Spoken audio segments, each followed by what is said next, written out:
वालेकुम।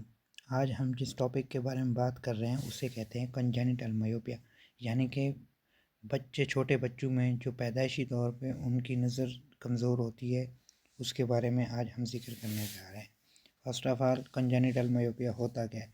ये ऐसी कंडीशन है जिसमें बच्चा पैदा होते ही उसके अंदर दूर की नज़र कमज़ोर होती है।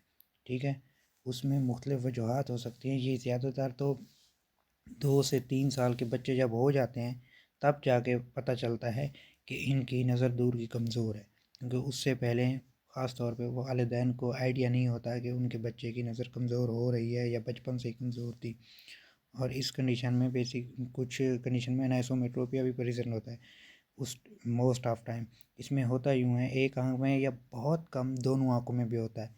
एनिसोमेट्रोपिया ऐसी कंडीशन है जिसमें ये दोनों आँखों का जो रिफ्रैक्टिव एरर होता है, दोनों आँखों की जो पावर होती है, जो नंबर का डिफरेंस होता है, वो एक दूसरे से मुख्तलिफ होता है। यानी कि दोनों आँखों में सेम नंबर की नज़र कमज़ोर नहीं होती, बल्कि एक में फॉर एग्ज़ाम्पल 3 नंबर लग रहा होता है, दूसरे में 4 या 5 लग रहा होता है।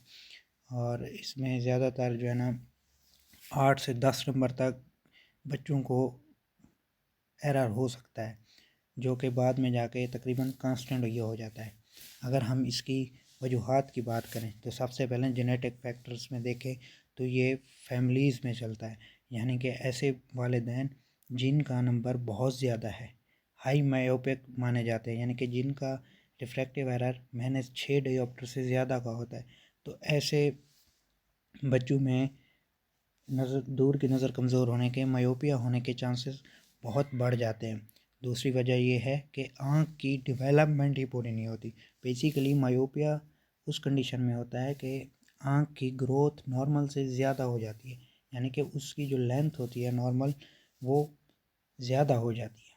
ठीक है, उसकी वजह से मायोपिया होता है। या कॉर्निया और लेंस जो हमारे हैं उनका कर्वेचर उस तरह नॉर्मल नहीं होता, उसमें कोई अबनॉर्मेलिटी आ जाती है, तो उसकी वजह से भी कंजेनिटल मायोपिया हो सकता है। उससे रिलेटेड अगर दूसरी कंडीशंस देखी जाएँ जो बचपन में होती हैं, पैदाइशी तौर पे होती हैं बच्चों में, उनकी वजह से भी मायोपिया हो सकता है। सबसे पहले सफ़ेद मोतिया यानी कि कैटरेक्ट।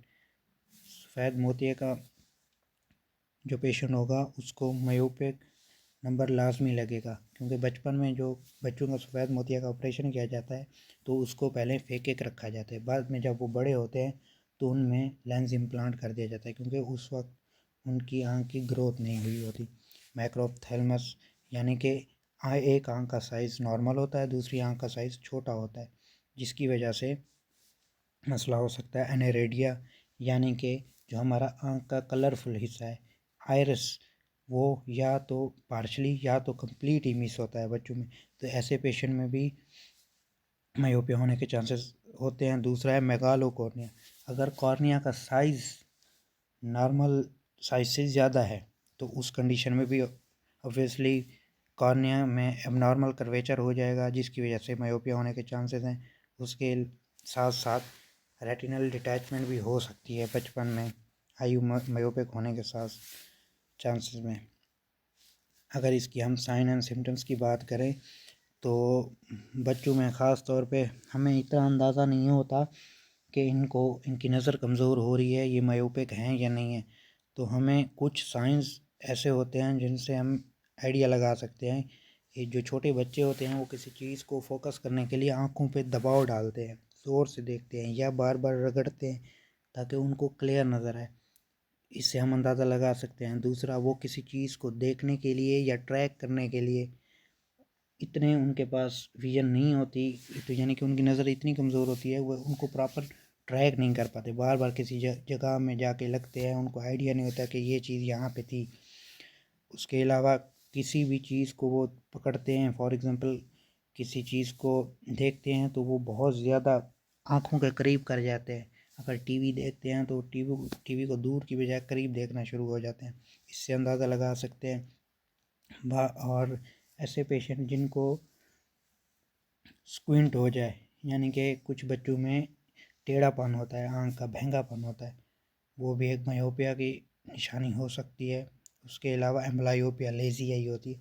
इसमें ये होता है कि अगर बच्चे की नज़र कमज़ोर है, ठीक है, तो उसमें यूँ होता है कि दिमाग जो कमज़ोर हिस्सा होता है और एक आँख बिल्कुल सही होती है, एक आँख कमज़ोर हो जाती है, एक आँख बिल्कुल सही हो जाती है। जो सही आँख होती है तो फिर दिमाग कहता है कि जो कमज़ोर आँख है ये तो देख नहीं रही, तो वो उसको सिग्नल भेजना छोड़ देता है और फुल्ली फोकस करता है जो सही आँख होती है। तो उससे क्या होता है, जो एम्ब्लायोपिक आई होती है, जो लेज़ी आई होती है, उसको सिग्नल भेजना छोड़ देता है, तो वो बाहर से तो नॉर्मल नज़र आती है लेकिन उसकी नज़र वीक हो जाती है। अगर इसको बचपन में ना पकड़ा जाए यानी कि ना संभाला जाए तो ये मुस्तकिल नज़र को डैमेज कर सकती है। ये एक ऐसा ही है कि जैसे स्कूल में बच्चे होते हैं और एक पढ़ने वाला होता है, एक कमज़ोर होता है। टीचर पढ़ने वाले पे ज़्यादा फोकस करते हैं कि ये तो अच्छा है, पढ़ने वाला है, ये हमारे स्कूल का नाम रोशन करेगा, और कमज़ोर को इतनी तवज्जो नहीं देते। सेम कंडीशन एम्प्लॉइयों पे कायम में होती है जो दिमाग आँखों के साथ करता है।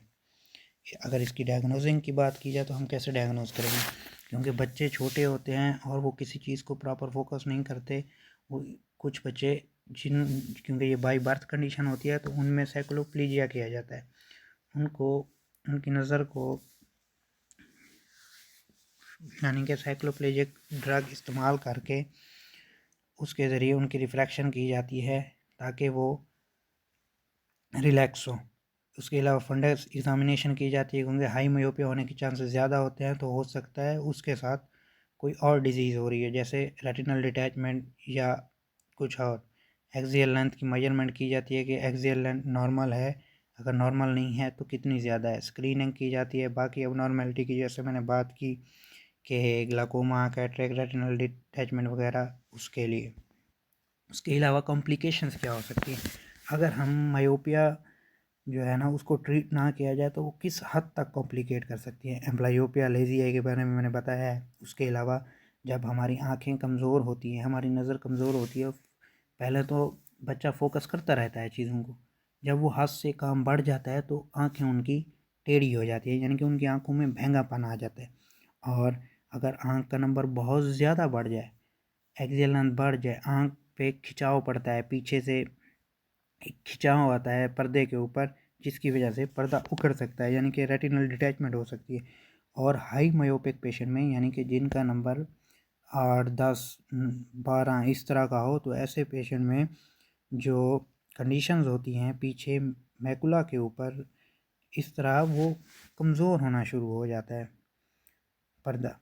और इसके अलावा ग्लाकोमा और कैटरेक्ट तो वैसे ही अर्ली एज की कॉम्प्लिकेशंस में आ सकती हैं कि उनकी वजह से हो सकता है।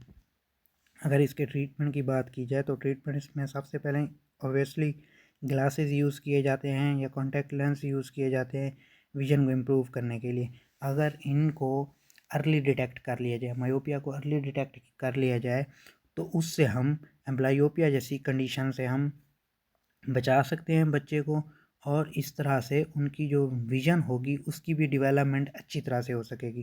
अब एम्ब्लायोपिया का ट्रीटमेंट कैसे किया जाए? एम्ब्लायोपिया के ट्रीटमेंट के लिए सबसे पहले पैचिंग थेरेपी की जाती है।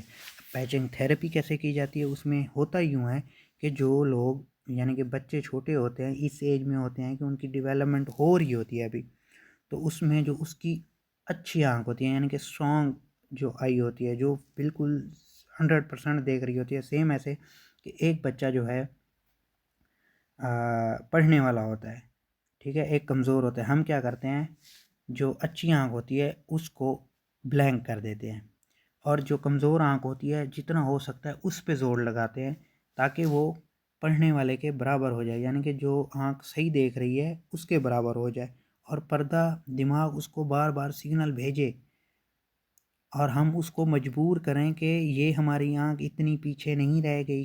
दिमाग को इस तरह फोर्स करवाएं कि तुम जो इसको इग्नोर करवा रहे हो। उसमें होता यूँ है कि हम दो तरह के फॉर एग्ज़ाम्पल चश्मे बनवाते हैं।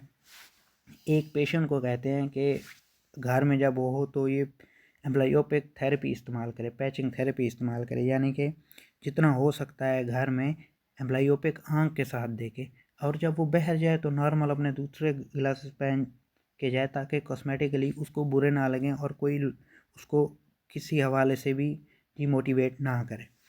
अच्छा, तो अगला ऑप्शन आता है सर्जरिकल ऑप्शन। यकीनन सर्जरिकल ऑप्शन बहुत रेयर होता है यंग चिल्ड्रन में, क्योंकि जिन लोगों को मैंने एक बात की है कि कैटरेक्ट हो जाता है, फॉर एग्जांपल अब बच्चे में कैटरेक्ट हो गया, सफ़ेद मोतिया हो गया, अगर मोतियाँ नहीं करवाते तो यकीनन वो ग्लाकोमा कर जाएगा और प्रॉपर हमारी डेवलपमेंट नहीं होगी, तो उस मोतिये को निकाल दिया जाता है। इस तरह से उसकी सर्जरी कर दी जाती है। जब वो एक नॉर्मल एज में पहुंचता है, यानी कि जब उसकी ग्रोथ हो चुकी होती है, तो फिर उसके अंदर लेंस इम्प्लांट कर दिया जाता है, जिससे उसकी नज़र चलने लग जाती है। आज का हमारा टॉपिक यहीं तक था। इंशाल्लाह नेक्स्ट टॉपिक में हम जो बात करेंगे वो बात करेंगे पैथोलॉजिकल मायोपिया के बारे में। अभी के लिए दीजिए इजाज़त। अल्लाह हाफ़िज़।